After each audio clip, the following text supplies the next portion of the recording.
Sir ஒரு அடிதடி தகராறு சார். நாங்கள் எல்லா எஃப்ஐஆரும் வச்சிருக்கிறோம் சார். எல்லா எஃப்ஐஆருமே வச்சிருக்கிறோம். 4 எஃப்ஐஆருமே வச்சிருக்கிறோம் சார். ரொம்ப முக்கியமாக நான் இந்த சம்பந்தம் அடிதடி தகராறு நடந்த இந்த லார்ட் ஆஃப் ட்ரிங்க்ஸ் அந்த நிறுவனம் குறித்து அதனுடைய உரிமையாளர்கள் மீதும் எஃப்ஐஆர் ஃபைல் செய்யப்பட்டிருக்குது அப்படிங்கிறதுனால அவங்களுடைய ஃபோட்டோஸ் எல்லாம் கொஞ்சம் போடுங்கப்பா சார். அனுமதிக்கப்பட்ட நேரத்தை கடந்து இந்த லார்ட் ஆஃப் த ட்ரிங்க்ஸ் அப்படிங்கிற இந்த ரெஸ்ட்ரோ பார் நடந்ததனுடைய விளைவாகத்தான் நம்ம இந்த வீடியோ ஃபோட்டோ இமேஜஸ் எல்லாம் போடுங்க சார். ரொம்ப முக்கியமாக ஒரு 12 பேர் மேலே எஃப்ஐஆரை பதிவு செய்திருக்கிறது சார். முதல்ல இந்த லார்ட் ஆஃப் த ட்ரிங்க்ஸ் அப்படிங்கிறது வந்து ஒரு பெரிய சங்கிலி தொடர் ரெஸ்ட்ரோ பார் உருவாக்கக்கூடிய நிறுவனம். அது ஒரு 28 கம்பெனி வச்சிருக்கிறாங்க. அதனுடைய ஓனர் பேர் வந்து பிரியங்க் அப்படிங்கிறவர். இங்கே தமிழ்நாட்டில் வந்து ஃப்ரான்சிசி எடுத்திருக்கிறாங்க ஒரு 4 பேர். எஃப்எஃப்எல்ங்கிற ஒரு கம்பெனி. அதில் குறிப்பாக ஒரு 4 பேரை ஓனராக காட்டி எஃப்ஐஆரை பதிவு செய்திருக்கிறது நுங்கம்பாக்கம் போலீஸ். அதில் வந்து கார்த்திக் இளம்பழுதி, கார்த்திக் ரமேஷ், ராஜ் திருமால், திருமலைராஜன், கௌரவ், மணிஷ் அப்படின்னு சொல்லிட்டு இவங்கெல்லாம் சார். இவங்க எல்லாம் அந்த பாரை ரொம்ப லேட்டாக நடத்தினதுனுடைய விளைவு தான் இந்த தகராறு தொடங்கியிருக்கு. இது கடைசியில் இங்கே வந்து சேர்ந்துருச்சு. இது வந்து ட்ரக்கு விற்கக்கூடிய அளவில் வந்து சேர்ந்துருச்சு. இதில் ரொம்ப சுவாரஸ்யமான விஷயம் என்னென்னா சார், இந்த பார்னுடைய மேனேஜர் வந்து ஒரு கம்ப்ளைண்ட் கொடுத்துருக்கிறாரு சார். அவர் பேர் வெங்கடேசன் சொல்லிட்டு அவர் ஒரு கம்ப்ளைண்ட் கொடுத்துருக்கிறாரு. அவர் யார் மேலே கம்ப்ளைண்ட் கொடுத்துருக்கிறாரோ அந்த பிரசாந்த் அப்படிங்கிற நபர் தான் இந்த போதைப் பொருளை வந்து ஸ்ரீகாந்துக்கு விற்பனை செய்திருக்கிறார் அப்படிங்கிறதெல்லாம் இப்போ வெளியில் வந்திருக்கக்கூடிய தகவல்கள். இதை நான் ஏன் சொல்கிறேன் அப்படின்னா, ஆண்டு கொண்டு இருக்கக்கூடிய திமுகவினுடைய ஐடி விங்கு இந்த விஷயத்தை பதிவு செய்து அவங்க ஒரு பிரச்சாரத்தை முன்னெடுக்க தொடங்கிட்டாங்க. அந்த நபர் இந்த பாருக்குள்ளே தான் இருந்தார். அப்போது இந்த பாரில் கொக்கைனும் ஹெராயினும் விற்பனை செய்யப்படுகிறதா அப்படிங்கிற விசாரணை காவல்துறை நடத்துகிறதா சார், இல்லை நடத்துமா அப்படிங்கிற கேள்வி தான் நான் உங்ககிட்ட வைக்க விரும்புகிறேன் சார். இப்போ இந்த வழக்கு நீங்க சொன்னீங்க இல்லையா, ஃபர்ஸ்ட் வந்து பார்ல வந்து அந்த டைம் முடிஞ்சு அந்த டைம் தாண்டி அவங்க நடத்திட்டு இருக்காங்க. அப்போ வந்து ஒரு காவல்துறை ஓய்வு பெற்ற அதிகாரியோட மகன் ஒருத்தர் செல்வ பாரதி, அவரு நண்பர்கள் கூட அங்க வந்திருக்காரு மது அருந்ததுக்கு. அதே சமயத்துல இந்த பிரசாத் இவங்க கூட வந்த ஒரு 3-4 பேரு இவங்களும் மது அருந்த வந்திருக்காங்க. இந்த 2 குரூப்புக்கு இடையில தகராறு ஆகுது. இந்த தகராறு ஆனதுல இவங்க என்ன பண்றாங்க, இந்த பிரசாத் குரூப் வெளியே போன் பண்ணி வெளியே இருந்து 2-3 பேரை வர வைக்கிறாங்க. அந்த 2-3 பேர் வந்ததுக்கு அப்புறம் அவங்க வந்து இந்த குரூப் அடிக்கிறாங்க. செல்வ பாரதி குரூப்பை அடிச்சு அவங்களுக்கு காயப்படுத்துறாங்க. பாரை உடைச்சு அங்க இருக்க பொருள்கள் எல்லாம் உடைச்சு சேதப்படுத்துறாங்க. இந்த சம்பவத்துல அப்ப வந்து இவர் வந்து அந்த போதைப் பொருள் சம்பந்தப்பட்டு இருக்காரு, போதைப் பொருள் விற்கிறாரு அப்படிங்கிற விஷயங்கள் தெரியுது. அப்ப வந்து 2 குரூப் உள்ள தகராறு. அந்த தகராறு என்னங்கிறத எஃப்ஐஆர் போட்டிருக்காங்க, விசாரிக்கிறாங்க. இதுல வந்து இந்த பிரசாத் அவங்க கூட சேர்ந்தவங்களை அரெஸ்ட் பண்ணி ரிமாண்ட் பண்ணிருக்காங்க. அந்த பிரசாத் பேர்ல ஏற்கனவே 2-3 வழக்குகள் இருந்ததுனால அவரை வந்து கூண்டாஸ்ல போட்டிருக்காங்க. இப்போ அவரோட போனை எடுத்து சர்ச் பண்ணி பார்க்கல தான் இந்த பிரதீப், ஜான் இவங்களோட தொடர்பு தெரியுது. அப்ப பிரதீப், ஜானை போய் ஒசூர்ல பிடிக்கிறாங்க. ஒசூர்ல பிடிச்சு விசாரிக்கிறப்பதான் தெரியுது அவங்க வந்து இன்டர்நேஷனல் லெவல்ல இந்த மாஃபியா, அவங்க இந்த ட்ரக் மாஃபியா அப்படின்னு தெரியுது. அவங்கள விசாரிக்கிறப்போ அவங்க சொல்றாங்க, இத மாதிரி வந்து இவருக்கு நாங்க கொடுத்துருக்கோம், இவரு இவ்வளவு 6 வருஷமா எங்க கூட தொடர்பு இருக்காரு, எங்கிட்ட கிலோ கணக்குல வாங்கியிருக்கிறாரு.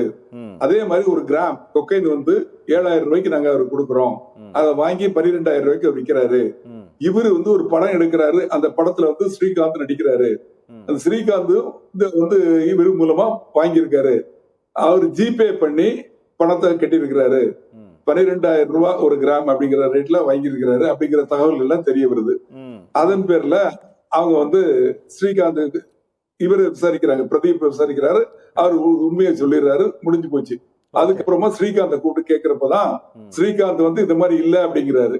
அப்போ அவரோட கால் டீடைல்ஸ், அவர் வந்து யாரு கூட எல்லாம் பேசினாரு, பிரசாத் கூட பேசினது, மத்த இந்த பணம் ஜிபே அனுப்பிச்சது, இந்த மாதிரி விஷயங்கள் சொன்னதுக்கு அப்புறம் அவர் விஷயத்தை ஒத்துக்கிறாரு. அதுக்கப்புறம் அவர் வந்து இதை உட்கொண்டு இருக்காரா இல்லையாங்கிறதுக்காக மருத்துவ பரிசோதனைக்கு ராஜீவ்காந்தி ஹாஸ்பிட்டலுக்கு அனுப்புறாங்க. அங்க போய் செக் பண்ணி பார்த்தப்போ இவர் வந்து அந்த போதைப் பொருளை உட்கொண்டு இருக்காரு அப்படின்னு ரிசல்ட் வருது. ஓகே. அதன் பேர்ல அவரை கைது பண்ணிருக்காங்க. கைது பண்ணி அவரை நேத்து ரிமாண்ட் பண்ணிருக்காங்க. ஓகே சார், இப்ப இந்த வழக்கு சார் இந்த அடிதடியை மையப்படுத்தி ஒரு எஃப்ஐஆர் இல்லை சார், அடுத்தடுத்து வந்து அடி வாங்கினவங்க அடித்தவங்க தகராறு எஃப்ஐஆர் கொடுக்கறது ரொம்ப சகஜமான ஒன்று தான். ஆனால் இந்த கேஸில் அடுத்ததாக உள்ளே இறங்கி இருக்கிறது ஆன்டி நார்கோட்டிக் இன்டெலிஜென்ஸ் யூனிட் வந்து உள்ளே இறங்கி அவங்க வந்து ஒரு ஸ்பெஷல் ரிப்போர்ட் கொடுத்ததன் அடிப்படையில் ஒரு எஃப்ஐஆரை வந்து நீங்கள் பதிவு பண்ணி அந்த எஃப்ஐஆரின் அடிப்படையில் தான் நீங்கள் வந்து ஒரு பிரபலமான ஒரு நடிகரை வந்து நீங்கள் கைது பண்ணியிருக்கிறீங்க. இப்போ அந்த கேஸில் வந்து என்ன ஆகுதுன்னா, அந்த நடிகருக்கு விற்பனை செய்தவர் அப்படிங்கிறவரை முன்னாலேயே அரெஸ்ட் பண்ணிட்டீங்க அந்த அடிதடி தகராறில். அவர் அந்த அந்த அந்த அந்த ரெஸ்டோ பாரில் அவர் வந்து தகராறு பண்ணியிருக்காருங்கிறது கம்ப்ளைண்ட்டு.